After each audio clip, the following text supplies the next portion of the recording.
আসসালামু আলাইকুম, সবাইকে স্বাগতম ফাতেমাস কিচেনে। চলে আসলাম নতুন আরও একটি রেসিপি নিয়ে। আজকে বিকেলের নাস্তায় আমি 1 কাপ আটার সাথে মসুরের ডাল দিয়ে খুবই মজার একটা নাস্তা তৈরি করেছি, আর সেটাই আপনাদের সাথে শেয়ার করতে চলে আসলাম। আশা করি ভালো লাগবে। এর জন্য এখানে আমি নিলাম 1 কাপ আটা, তার সাথে দিয়ে দিচ্ছি পরিমাণ মতো লবণ, আর দিচ্ছি 2 টেবিল চামচ রান্নার তেল। তেলটা একটু বেশি পরিমাণে দিলে এই নাস্তাটা অনেক বেশি ক্রিস্পি হয়। আর এই যে তেলটা আটার সাথে ভালোভাবে মিশিয়ে নিয়েছি।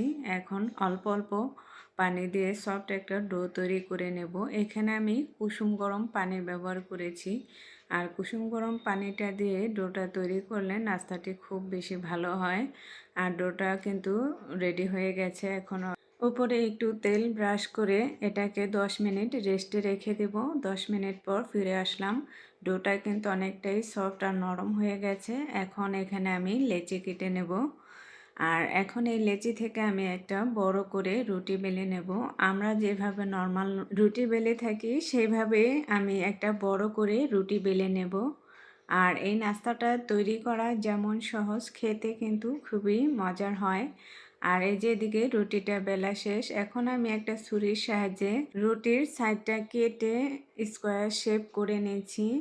সাইডটা কাটার পর আমি মাঝখান থেকে আবারও কেটে 4 ভাগ করে নিচ্ছি। অবশ্য দেখে বুঝে নিতে পারছেন। আর এই নাস্তাটার ভিতরের পুরটা আমি কিভাবে তৈরি করেছি সেটা একটু বলি। আমি মসুরের ডালটা সিদ্ধ করে তার সাথে লবণ আর শুকনো মরিচ দিয়ে আমরা যেভাবে পুরের পুরটা তৈরি করি সেমভাবে আমি পুরটা তৈরি করে নিয়েছি।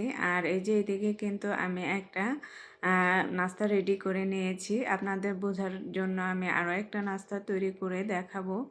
আমি পুরটা মাঝখানে দেওয়ার পর এটা কিন্তু রোলের মতো করে ভাঁজ দিতে হবে। আর এই ভাঁজটা যেন ভালোভাবে লেগে থাকে সেই জন্য এখানে একটু পানি লাগিয়ে দিলাম। আর এই ভাঁজটা কিন্তু ভালোভাবে চেপে চেপে দিতে হবে, না হলে কিন্তু ভিতরের পুরটা বের হয়ে যাবে। আর এভাবে করে আমি সবগুলো নাস্তা রেডি করে নিয়েছি।